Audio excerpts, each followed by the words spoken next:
You want to know the truth about deadlifts? Most people don't deadlift. They just try to yank a bar off the floor while praying their spine doesn't file for divorce. They're chasing plates, chasing numbers, chasing external validation like a lab rat slamming the dopamine lever. Meanwhile, their real-world strength, the capability that actually matters, is nowhere to be found. So let's cut through the noise. If you stripped away gyms, bars, bumper plates, chalk buckets, belt collections that cost more than people's mortgages, what are you left with? You're left with a body, a load, and gravity. Which means the real question isn't which is better, barbell or sandbag. The real question is which one makes you harder to break? Which one builds capability instead of insecurity? And by the end of this video, you're going to know exactly which tool you should be using for your goals and why both tools build different kinds of strength. Now, before we dig in, here's the compass you need. I'm not going to be here to tell you the one true way. I'm here to give you the directions so you can choose your own path. Training is a map of trade-offs. Some roads build you up, some drain you, some are pothole-ridden ego traps dressed up as optimal.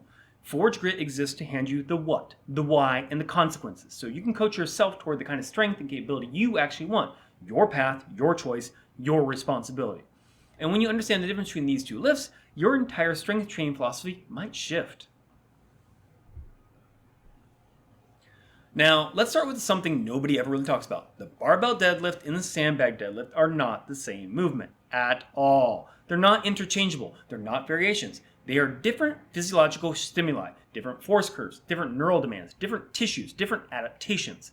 And this is why arguing sandbag versus barbell is like arguing forks versus chopsticks. You're missing the point. They're tools. They're used for different things. The question is, which one serves your mission? So let's break this down layer by layer, joints, tissues, nervous systems, and expose the truth of it all. The barbell deadlift is a linear, predictable force production lift. The load sits perfectly balanced. The handles don't move. The center of mass is fixed. Everything follows a clean bar path. Physiologically, this means a high axle loading, high shear forces if technique breaks, high demand on spinal erectors, glutes, and hamstrings, low demand on stabilizers, high mechanical efficiency, and high repeatability. And that is why the barbell deadlift is a strength sport staple, because it's measurable, repeatable, objective. And let's call it what it is, a display lift more than a functional one. That's not an insult, that's just physiology speaking. But there's a dark side to the barbell deadlift. It's also the easiest lift to completely distort your ego. People slap plates on because they can, because the barbell gives you the mechanical advantages of a real-world object never will. And that's why you can deadlift 500 pounds on a bar, but you might still struggle with a 150-pound couch, because the couch doesn't care about your bar press. You need to pivot that shit.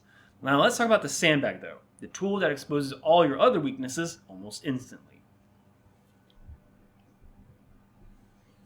The sandbag deadlift is a chaos lift. The load shifts. That implement collapses. The mass is uneven. Nothing feels stable.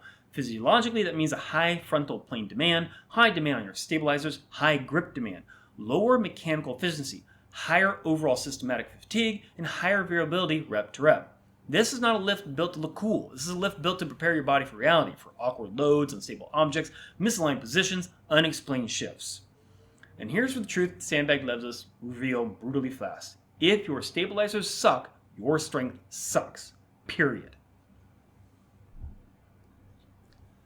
You cannot hide behind perfect symmetry with a sandbag. You cannot fake clean biomechanics.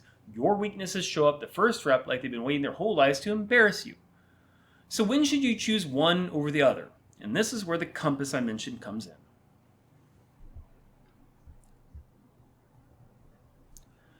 You use the barbell deadlift when your mission is measurable strength, not adaptable strength. There is a difference. If your goals include maximum force production, strength sport performance, posterior chain hypertrophy, increasing motor unit recruitment, and high load neural adaptation, then the barbell is your tool. It provides the cleanest pathway to progressive overload. The barbell deadlift trains your type 2X fibers, the big boys, with high mechanical tension. This makes it a phenomenal tool for raw power and absolute strength. But there is a problem. Most people use the barbell deadlift to hide their weaknesses, not correct them. The narrow bar path removes lateral instability. The symmetrical grip removes rotational instability. The balanced load removes anti-flexion demands. It's a clean, efficient lift, but life isn't clean or efficient, which brings us to the sandbag, the anti-barbell. Now, you choose a sandbag deadlift when your mission is capability, not by numbers. If your goals are including, like, say, real-world lifting strength, ground-to-shoulder power, rotational control, hip stability, grip endurance, hybrid athlete toughness, and injury prevention, then the sandbag is your tool. The shifting load is going to increase motor unit synchronization, your ability to fire stabilizers and prime movers at the same time. That's real-world strength. That's the biology of durability. Sandbags develop the tissues that barbells don't emphasize, like your obliques, your QLs, your rhomboids, your adductors, your deep core stabilizers. These muscles keep you from folding like a lawn chair when dealing with awkward objects, or trail running, or rucking, or wrestling, carrying packs, or just functioning adult who occasionally moves their own furniture. Now let's compare the training value, point by point, without the fitness industry marketing fluff. So let's go down this by category, so you know hands down by bullet point. When you're looking at strength gains, barbell wins, hands down. It's designed for load. Mechanical efficiency equals more plates, equals more tension, equals more strength. If you're looking at stability and control, sandbag crushes the barbell. It punishes sloppy movement instantly. If you're looking at hypertrophy, barbell wins for posterior chain. Sandbag wins, though, from midline and obliques and upper back. For injury resilience, sandbag wins. Unstable loads increase tissue adaptability and neuromuscular coordination. If you're looking at athletic transfer, sandbag wins this one. Sports involve chaos, not symmetry. If you want grip strength, sandbag by a landslide. Barbells are grip training for toddlers. It works, but not as good. For ease of progression, barbell wins. 5 pounds at a time is simple to keep going up. And then you want for carryover to life, sandbag wins, of course, because life isn't a perfect straight bar. Now let's talk about why people fight over these tools like medieval clans defending their honor and why both sides are wrong. There is a problem with barbell purists. Barbell-only lifters love predictability. They love measurable progress. They love numbers, and there's nothing wrong with that until they start believing their numbers represent real-world strength and capability. A 600-pound barbell deadlift does not equal a 200-pound awkward object lift. It's different mechanics, different tissues, different nervous system pathways. Barbell purists often end up with strong prime movers, but weak stabilizers, poor rotational control, limited adaptability, and inflated egos. You're strong in the gym, but maybe not as strong in the world. You could be, but might not be. And now the other side, the sandbag purist.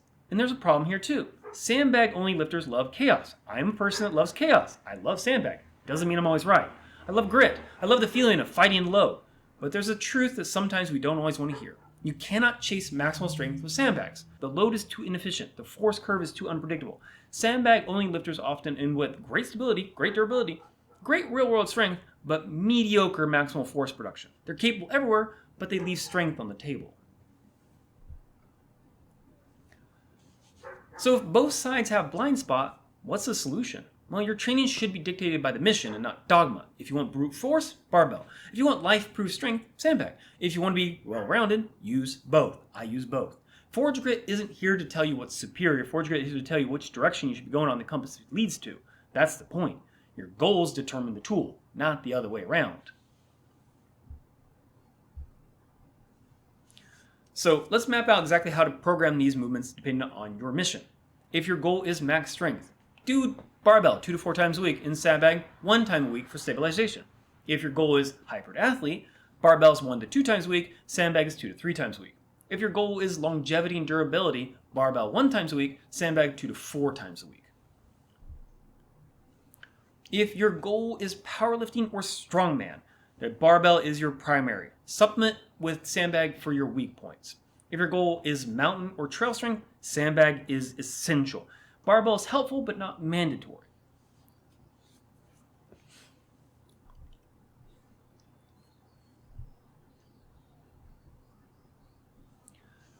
Most people choose barbells because they want numbers, they want validation, they want measurable success, and that's not wrong, it's just human. Most people choose sandbags because they want capability, they want to feel rugged, they want to feel durable, also human.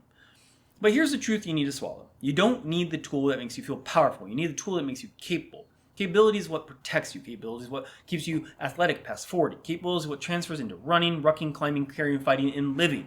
Capability is what Forge Grit is about. If you want numbers, chase the barbell. If you want capability, chase the sandbag. If you want to be unstoppable, use both. Because in the end, we choose tools that build real-world capacity, not ecometrics.